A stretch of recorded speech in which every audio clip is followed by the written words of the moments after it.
know what? Our AirAsia team has increased in terms of headcount, especially on the ground operations.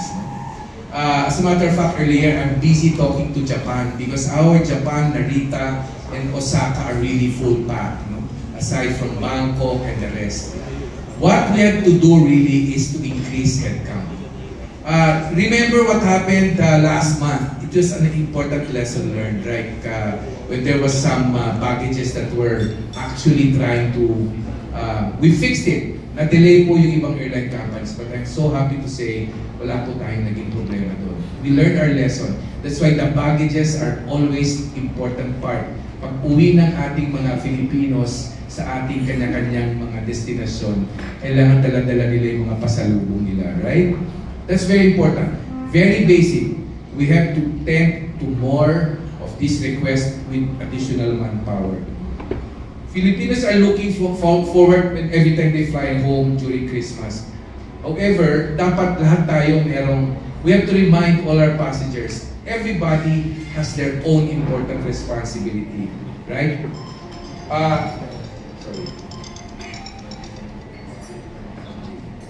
Okay, example. We are updating all our social media and online communication tools. That is very much updated. Very important. So, we will actually communicate to all our pasajeros that they have to double check all our online announcements. Number 2, I also asked our communications team, there's some scam travel agencies right now, right? Online. Please, I would like to tell all our friends in media that it's important to communicate, and please help us to avoid scam online travel agencies. Because, even our travel pass has already a scam, right? Before. But, of course, go to AirAsia Move. That's the most important part. And, again, another important announcement. We also would like to tell and educate all our pasajeros. Please safeguard all the passwords and the OTPs. Online is very important. We encourage our guests to look out for exciting holiday promotions. As a matter of fact, we have what we call double digit. 10-10, October 10, November 11, and moving forward. Always make sure that you participate in all of these online activities, including our piso sale. Legit. Okay? Go to Move and get all your announcements. That is one way of us giving you the best service. And not to forget also our Ask Bo app in our Move. That is also very important. Ask Bo is there, and we want to make sure that if guests are still in need of more critical information, we have our Tagalog speaking hotline, right? Okay, thank you very much. Also on the operations side, so we've we've increased our manpower for ground operations. So you would expect adequate number of ground staff manning our check-in counters. There's also enough actually on standby ground staff or ramp agents to handle those yung baggage requirements natin for the holiday season. Aside from that, we'll make sure that our customer happiness team, kasi there are instances na kakailanganin talaga ng immediate rebooking ng mga pasahero. So on-site, beginning December 19, we have our customer happiness team there assisting for immediate rebooking and other assistance that will be provided to our guests traveling during the holidays. So yun naman, paghahanda lagi. Sa amin sa AirAsia, we always say na we're always ready. For the holidays, especially, ayaw natin na as much as possible, mahaba yung pila, but at the same time, gusto natin ma-manage na maayos yung paglipad ng mga pasahero natin during the holidays. Thank you, Vero.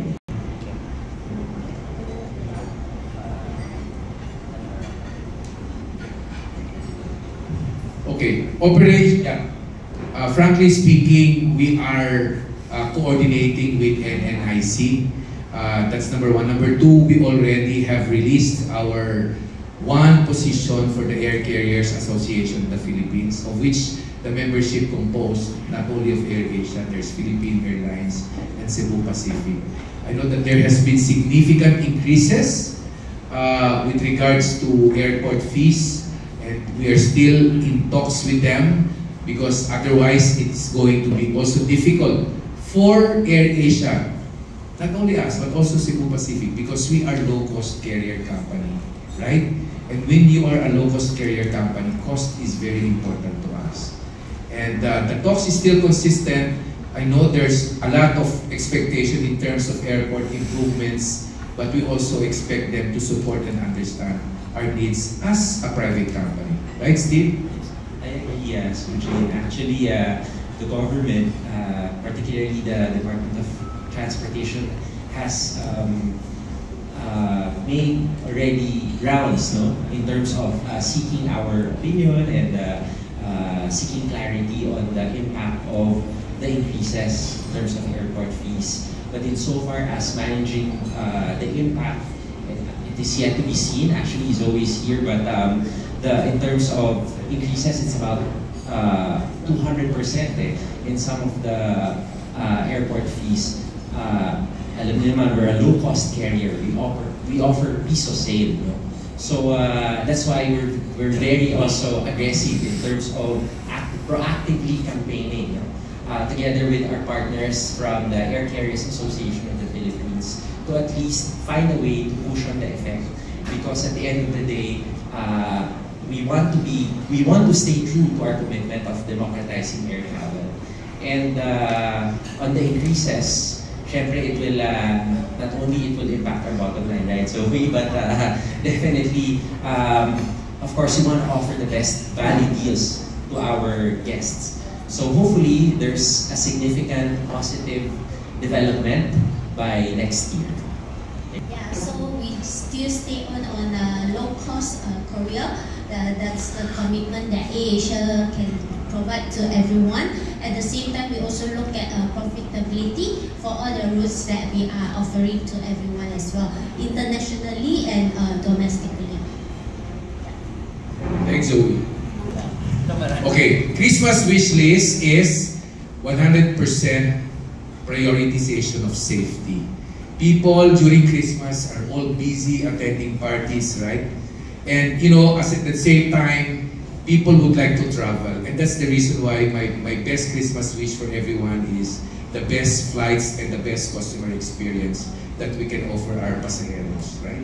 Of course, another one is, I hope we will be able to get that support also from the government, from the aviation regulatories, that we can be able to catch up with regards to, you know, give us the go signal to more or less like improve our fares so that we will be able to catch up with regards to the increasing cost, significant increase in cost.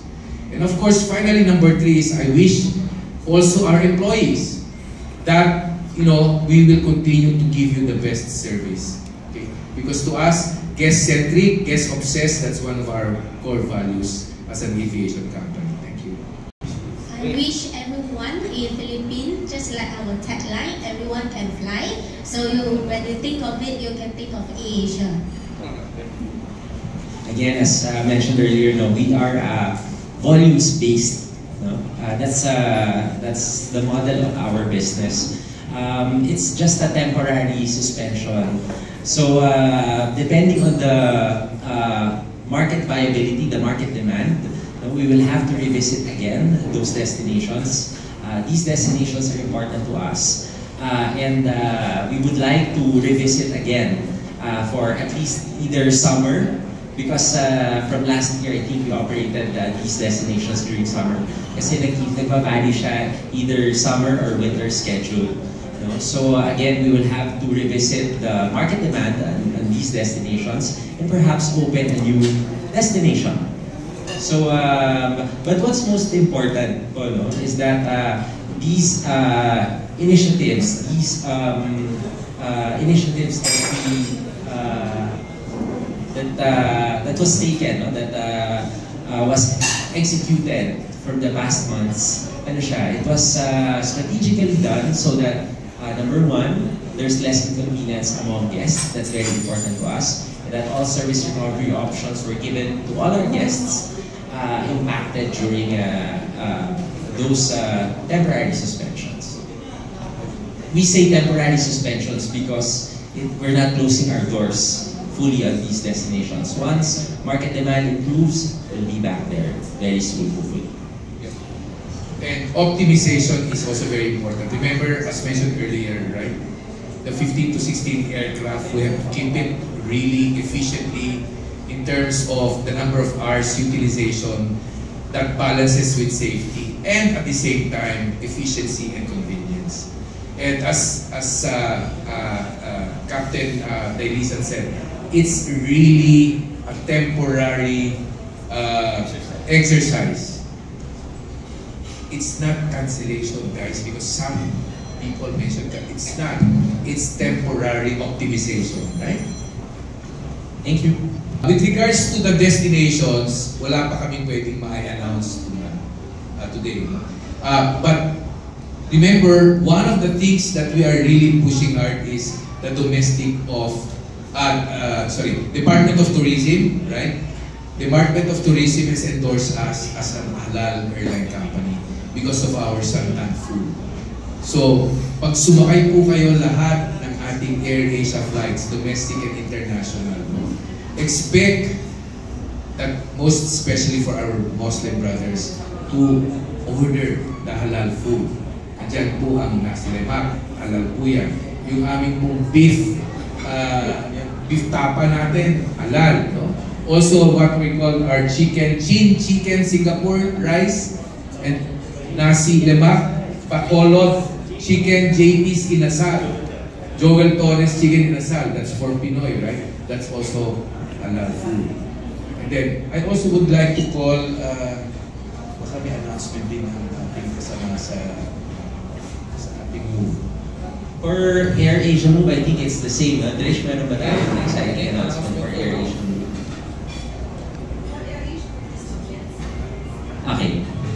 Okay, as is muna at the moment for AirAsia Move, I think maintaining our strong partnership with hotels.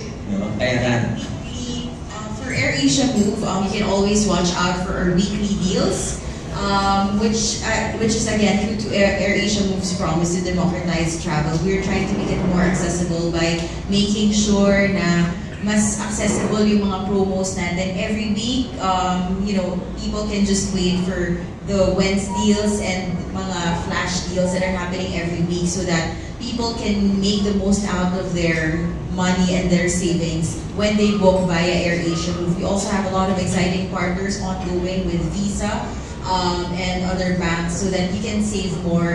Actually, when you check out your bookings via AirAsia Move, you will see already the promo codes there. So that's the good thing about using AirAsia Move. It's so accessible, and there are a lot of hotels in the platform, accessible worldwide also. So yeah, please do check out AirAsia Move. Thank you, Trish.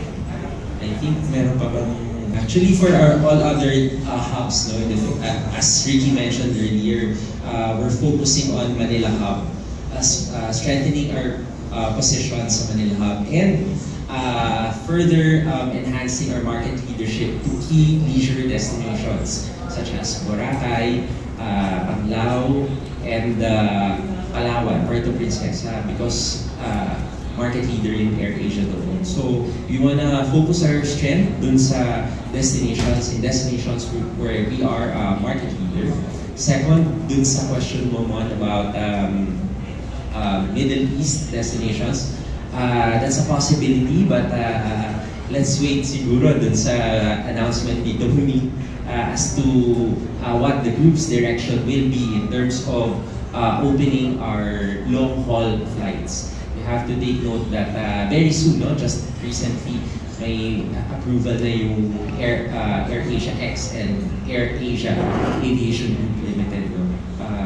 So we're just waiting for that significant development, and hopefully it brings forth a prosperous 2025 for AirAsia Philippines.